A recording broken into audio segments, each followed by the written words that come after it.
Ragini? Roy and Roy company আপনি নিলাম করে দিচ্ছেন? মানেটা কি এটা? আরে কালকেই তো আমরা কন্ট্রাক্ট পেপার সাইন করেছি। ঋণ শোধ করার জন্য আমরা আপনার কাছ থেকে 30 দিন সময় চেয়েছিলাম, কিন্তু আপনি আমাদেরকে 15 দিন দিলেন। তার মানে এখন আমাদের হাতে অনেক সময় আছে। 30 দিন অনেক সময়? সব নতুন কি মিথ্যে গল্প ফেলে বসলে? হ্যাঁ, মিথ্যে গল্প? তা নয় তো কি। দেখুন অফিসার, আপনি নিজেই দেখুন, এরা প্রত্যেকে নাকি সব ভদ্রলোক। হ্যাঁ, সব ভদ্রলোক। কেমন মিথ্যে কথা বলছে দেখেছেন? মিথ্যে কথা আমরা বলছি না রজতাভ বাবু, আপনি বলছেন। এত বড় মুখ করে আমাকে মিথ্যাবাদী বললে প্রমাণ করতে পারবে সেটা? রোশনি, মিষ্টিকে ঘরে নিয়ে যাও। আয় মিষ্টি। প্রমাণ না করার কি আছে?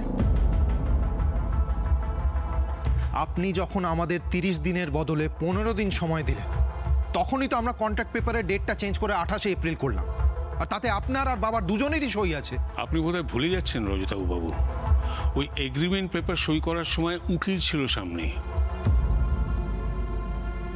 উনি প্রথমে আপনাকে দিয়ে সই করান, তারপর আমি সই করি। বাহ, খুব ভালো। আমাকে তো আপনারা খারাপ লোক বলেন, তা নিজেদের কি বলবেন শেখরবাবু? ভদ্রলোকের মুখোশ পরে বেশ তো ধাপ্পাবাজি করছেন দেখছি। হ্যাঁ, মাইন্ড ইওর ল্যাঙ্গুয়েজ। আমার বাবার সম্বন্ধে একটাও বাজে কি কথা করবে ছোকরা? চোখ রাখাচ্ছ কাকে? রজতাভ রক্ষিত সবে ভয় পায় না। তোমাদের সঙ্গে কোনো 15 দিনের কন্ট্রাক্ট হয়নি, কন্ট্রাক্ট হয়েছে 24 ঘন্টার।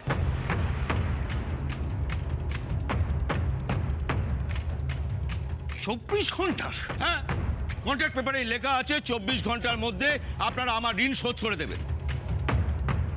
হ্যাঁ গো, এসব কি বলছেন উনি? মিথ্যে কথা বলছেন, সম্পূর্ণ মিথ্যে কথা বলছেন। অফিসার, রজতাবু বাবু মিথ্যে কথা বলছেন। 24 ঘন্টার মধ্যে টাকা দেওয়ার কথা হয়নি। ব্যাস, কন্ট্রাক্ট পেপারটা দেখলেই বোঝা যাবে কে সত্যি বলছে আর কে মিথ্যে। দেখেছো ছোট বৌদি, লোকটা কি শয়তান, কি কনফিডেন্টলি মিথ্যে কথা বলছে। সেটা দেখেই তো অবাক হচ্ছি, এত কনফিডেন্টলি উনি এইভাবে কথাগুলো বলছেন কি করে? আমি কি আর ঢাল তরোয়াল ছাড়া মাঠে নেমেছি শেখর বাবু? ইল্লিগাল কাজ আমি করি না। এই যে অফিসার, কন্ট্রাক্ট পেপারটা একটু দেখান। নিন শেখর বাবু, দেখে নয়ন সার্থক করুন।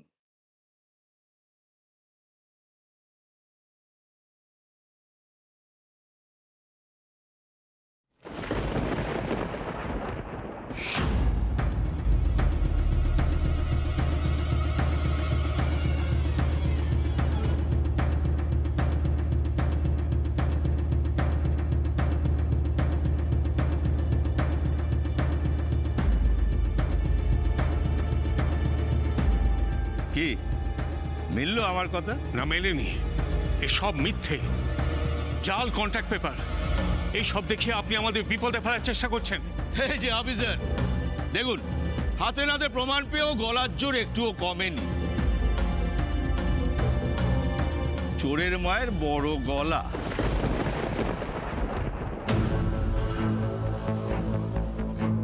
আপনি এদের কথা কান না দিয়ে আপনি আপনার নিজের ডিউটি করুন। শেখরবাবু, অযথা মিথ্যে কথা বলে আমাদের আর সময় নষ্ট করবেন না। আমাদের এখন নিলামের প্রসিডিওরগুলো শুরু করতে হবে।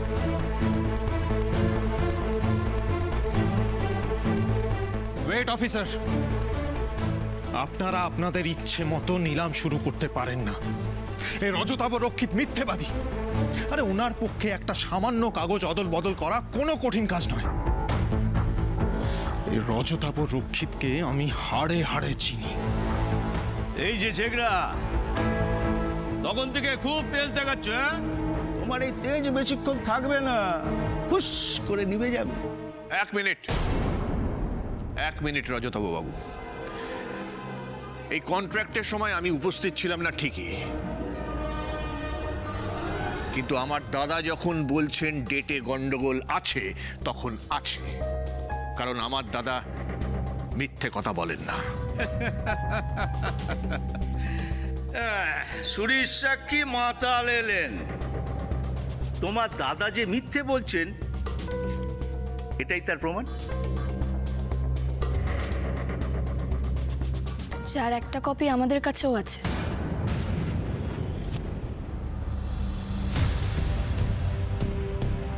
তাই তো? হ্যাঁ, আমাদের কপি তো আমাদের কাছেই আছে। খুব ভালো।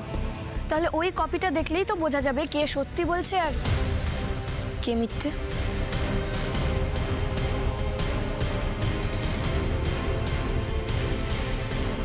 রাইট। হ্যাঁ, ওই কন্ট্রাক্ট পেপারের সঙ্গে এই কন্ট্রাক্ট পেপারের ডেট মিলিয়ে দেখা হোক, তাহলেই সব বোঝা যাবে। তারপর আমি আপনাকে দেখে নেব রজতাভ বাবু, আপনার বিরুদ্ধে মানহানির মামলা করব আমি। আপাতত নিজের মানটা বাঁচাতে পারেন কিনা সেটা দেখুন। অঞ্জলি, অঞ্জলি চট করে গিয়ে ওই কন্ট্রাক্ট পেপার ফাইলটা নিয়ে এসো তো। ভেবেছিলাম ভালোই ভালোই আপনার সঙ্গে সম্পর্কটা চুকিয়ে দেব, মনের মধ্যে কোনো ক্ষোভ কোনো বিদ্বেষ আমি রাখবো না। কিন্তু আমার বোঝা উচিত ছিল যে কয়লা যেমন শত ধুলেও তার ময়লা যায় না, তেমনি আপনার মতো মানুষও কোনোদিন বদলায় না। ওইসব তত্ত্ব কথা না করছে, এরপরে কি খেয়ে বেঁচে থাকবেন সেটা চিন্তা করুন। আপনাদের শিওরে তো সংক্রান্তি, সমন নাচছে।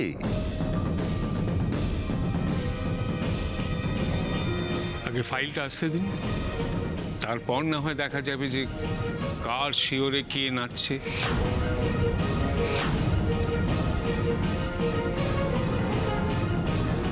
এই যে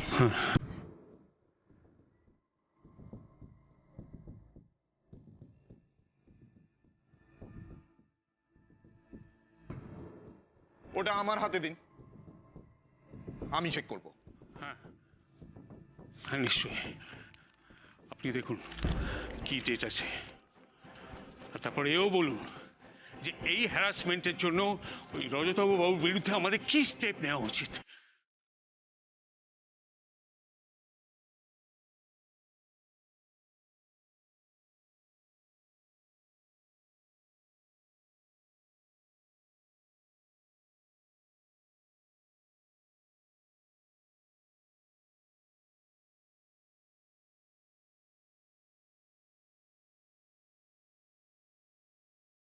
রজতাভ বাবুর বিরুদ্ধে তো স্টেপ নেওয়া উচিত নয়, স্টেপটা আপনার বিরুদ্ধে নেওয়া উচিত শেখর বাবু।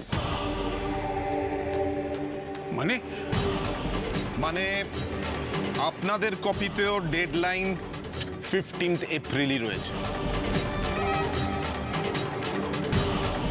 রজতাভ বাবু যা বলছেন তা পুরোপুরি সত্যি।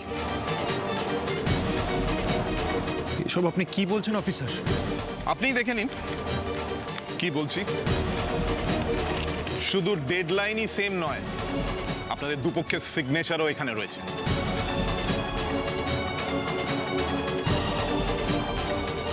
মুকুল,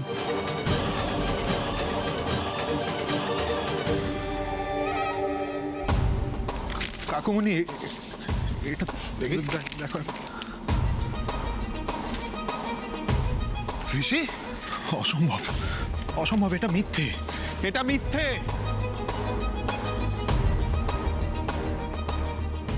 হ্যাঁ গো, তুমি একটা কিছু বলো তাহলে। উনি যে ডেটটার কথা বলছেন আমাদের কপিতেও তো সেই ডেটটাই রয়েছে। তাহলে কি হবে তাহলে? কি হবে?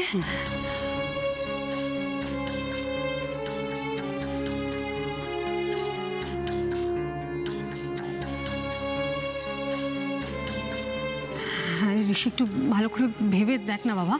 যখন সাইন করেছিলি সব দেখে করেছিলি, কোনো ভুল করিসনি তো? সব কি বলছো কাকিমণি? এসবে আমি ভুল করব? গেল গেল, সব গেল, আমাদের সব সব গেল।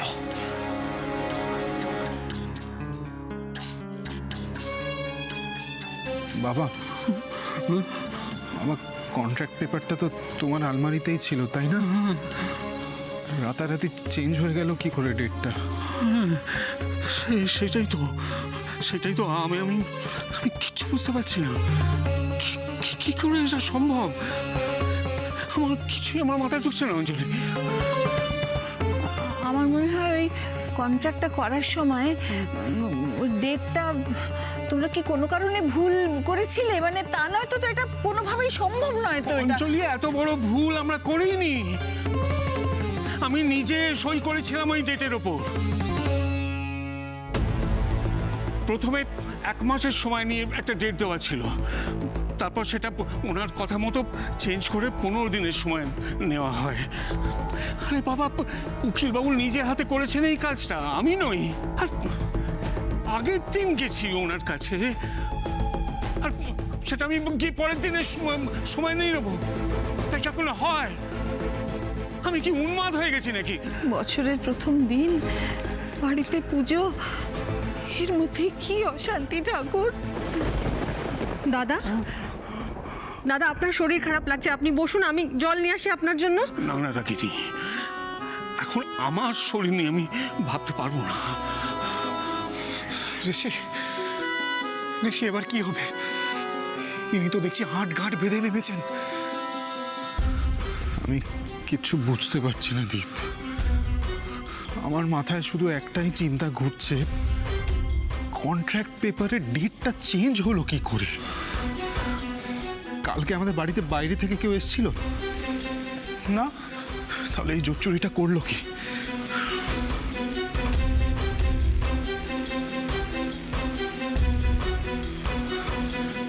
বাবা বাবা বাবা, তুমি একটু বসো, তোমার শরীর খারাপ করবে বাবা। বাবা সব ঠিক হয়ে যাবে। বুঝতে পারছিস কেন তখন আমাকে সঙ্গে নিয়ে যেতে বলেছিলাম? এই রজতব রক্ষিতকে হ্যান্ডেল করা তোদের কম্য নয়। আপনাদের আলোচনা শেষ হয়ে গেলে আমি কি কিছু কথা বলতে পারি? দেখুন শেখরবাবু, আপনি যেহেতু কোম্পানির মালিক তাই আপনাকেই বলছি, নষ্ট করার মতো সময় আমাদের হাতে নেই। আপনাদের কোম্পানি যা কিছু পেপার ডিডস সব আমাদের ইমিডিয়েটলি হ্যান্ড ওভার করুন। বাকি যা কিছু প্রসিডিওর সব কাল কোর্টে গিয়ে হবে।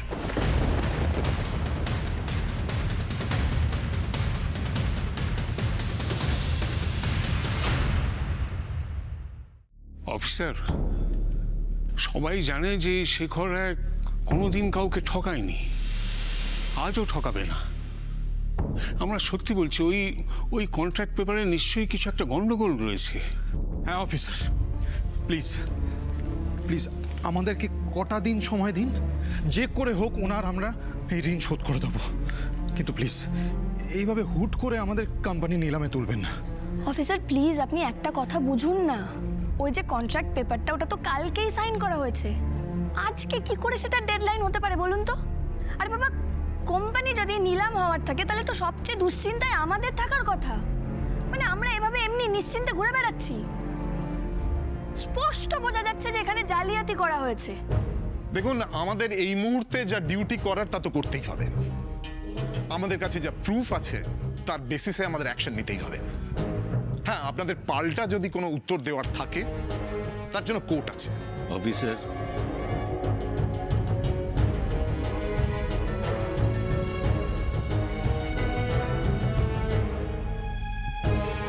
ওকে, হ্যাঁ আপনারা যদি চান তাহলে এইসব কোর্ট কাছারির ঝামেলা এড়াতেই পারেন। কিভাবে? একটা উপায় আছে, যদি আপনাদের পছন্দ হয় তো। প্লিজ অফিসার, উপায়টা বলুন আমাদের। আপনাদের এখনই ওনার সমস্ত ঋণ শোধ করে দিতে হবে। তাহলে এখানেই আমরা কেসটা ড্রপ করে দেব এবং পুরো কেসটা এখানেই সেটেল হয়ে যাবে। এই মুহূর্তে এত টাকা জোগাড় করা কি করে সম্ভব? আরে যদি সম্ভব হতো তাহলে তার ওইসব কন্ট্রাক্ট করতাম না, আমরা তো টাকাটাই শোধ করে দিতাম।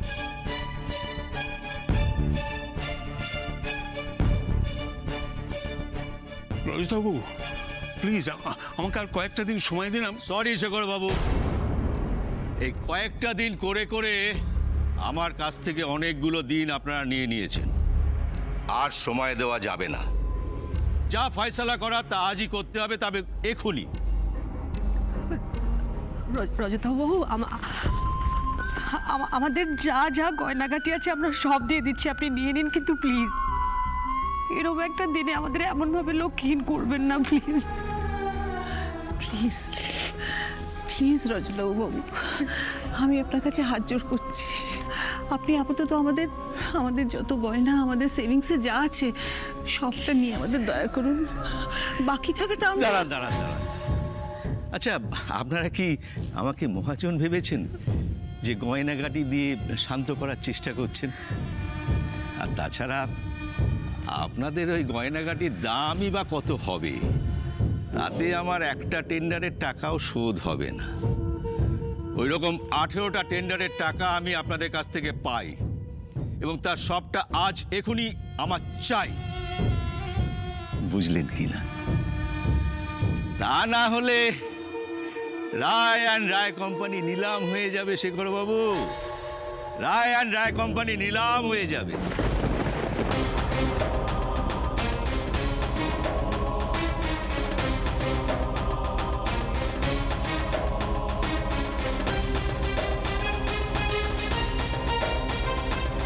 আচ্ছা শেখর বাবু, আপনার বাড়ির মেয়ে বউরা কেন খামোখা নাটক করছে বলুন তো? টাকাটা দিয়ে দিলেই তো হয়, আমি ভালো ভালো বিদেয় হই। শেখরবাবু, আপনাদের ভাবার জন্য আমি আর 5 মিনিট সময় দিচ্ছি। নিজেদের মধ্যে আলোচনা করে ডিসাইড করে নিন আপনারা কি করবেন।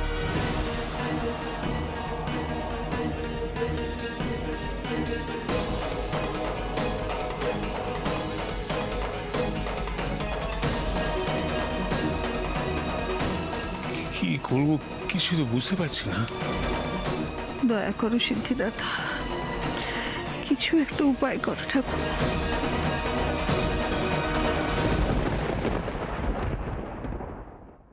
এই বাড়ির ভ্যালুয়েশনটাও তো কম নয়, এর সঙ্গে আরো কিছু জায়গা জমি মিলিয়ে যদি টাকাটা অ্যারেঞ্জ করতে পারেন তো দেখুন। জেঠুমনি, ইনি তো আমাদের বাড়িটাও নিয়ে নিতে চাইছেন। আচ্ছা ঋষিব, আমাদের সকলের সেভিংস মিলিয়েও কি কিছু করা সম্ভব নয়? সম্ভব নয়, কারণ উনি যে টাকাটা আমাদের কাছ থেকে পেতেন তার থেকে 3 গুণ বেশি টাকা কন্ট্রাক্টে দাবি করেছেন। আর পেপারে আমাদের সাইনও আছে, আমরা তো ডিনাইও করতে পারবো না।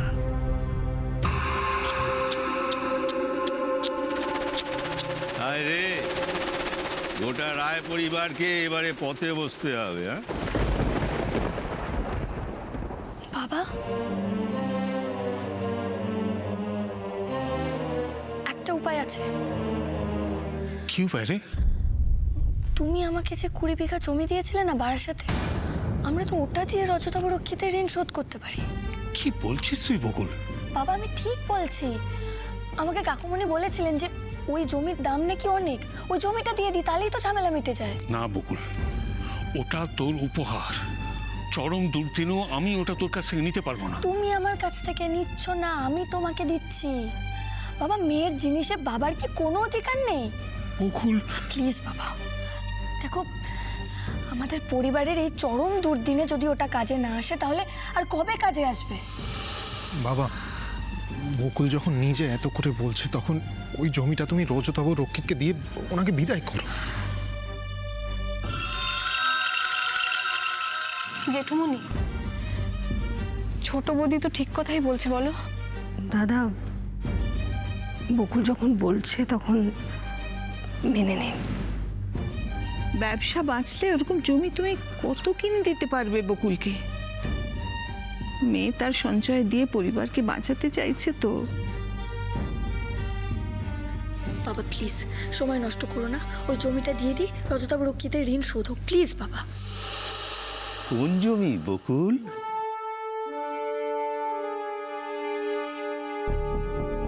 আমার বারাসাতের কাছে 20 বিঘার জমি আছে, সেইটা।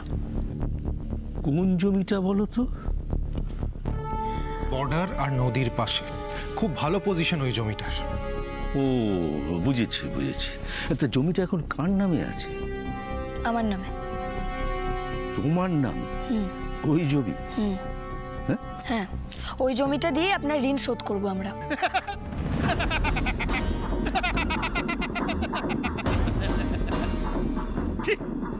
ছি বকুল, তোমাকে আমি একটু অন্যরকম মেয়ে ভেবেছিলাম। এই নাটকটা আবার কেন শুরু করলেন? তোমার ওই জমিটা নিতে লজ্জা করলো না বকুল? হে কি করতে চাইছেন উনি? আমার নাম তুলবেন না তো? লজ্জা? আমার ওই জমিটা নিতে লজ্জা করবে কেন?